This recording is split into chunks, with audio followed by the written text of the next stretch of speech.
আজকালকার সাধারণ মানুষ পীর, ফকির, অলি, দরবেশ, সুফি বলতে মনে করে যে এমন একজন ব্যক্তি যার খুব অনেক পরিমাণ অলৌকিক কোনো ক্ষমতা তার থাকতে হবে, কোনো কারামত থাকতে হবে, মোজেজা থাকতে হবে। হ্যাঁ, অলৌকিক কোনো কাজ তাকে তো জানা থাকতে হবে। যদি সেটা না থাকে তাহলে সে কিরকম পীর, ফকির, কিরকম অলি, কিরকম দরবেশ, কিরকম বুজুর্গ।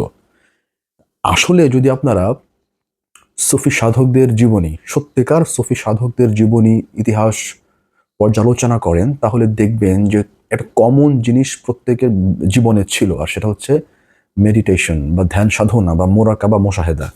একজন সুফি আরেকজনকে সুফি বানান, একজন ইনসানে কামেল আরেকজন ইনসানে কামেলকে তৈরি করেন। কি করে তিনি হবেন সুফি, কি করে তিনি হবেন ইনসানে কামেল, কি করে তিনি হবেন পূর্ণাঙ্গ শুদ্ধ মানব, কি করে তিনি খান্নাস এবং শয়তান এবং ইবলিস এবং মরদুদ নামক যে নেগেটিভ এনার্জিগুলা আমাদের চিন্তা চেতনায় বিরাজ করে দিবানিশি, এগুলো থেকে মুক্ত হবেন। একমাত্র পথ হচ্ছে গুরুর দেখানো পথে গুরুর প্রতি প্রেম নির্ভর ধ্যান সাধনা, গুরুর প্রতি আত্মসমর্পণ, রাসূলের প্রতি আত্মসমর্পণ। রাসূলের প্রতি এবং গুরুর প্রতি বা মুর্শিদের প্রতি এ কারণেই আত্মসমর্পণ করতে হবে, কারণ রাসূল, গুরু হচ্ছেন সত্যের মানদণ্ড। তিনি সত্য, তিনি হক, তিনি হচ্ছেন আলোর ভাণ্ড, পবিত্রতার ভাণ্ড, তিনি পবিত্র, মহাপবিত্র।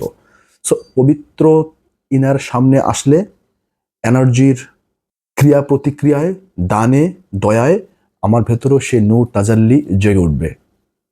সো আমিও সেই সুবাদে পবিত্র হতে পারবো। সো ওই ভাণ্ডর সান্নিধ্যে না আসলে কোনোদিন কোনো কালো পবিত্র তা অর্জন করা যায় না। একা একা পবিত্র হওয়া যায় না। একা একা দিয়ে পানি দিয়ে পরিষ্কার করা যায়, বাট ওটা মেজাজি। বাট অন্তরের যে নেগেটিভ এনার্জিগুলো আছে ওগুলার বিনাশ মুর্শিদ ছাড়া, মুর্শিদের দেখানো পথ ছাড়া, মেডিটেশন ছাড়া ধ্বংস হয় না।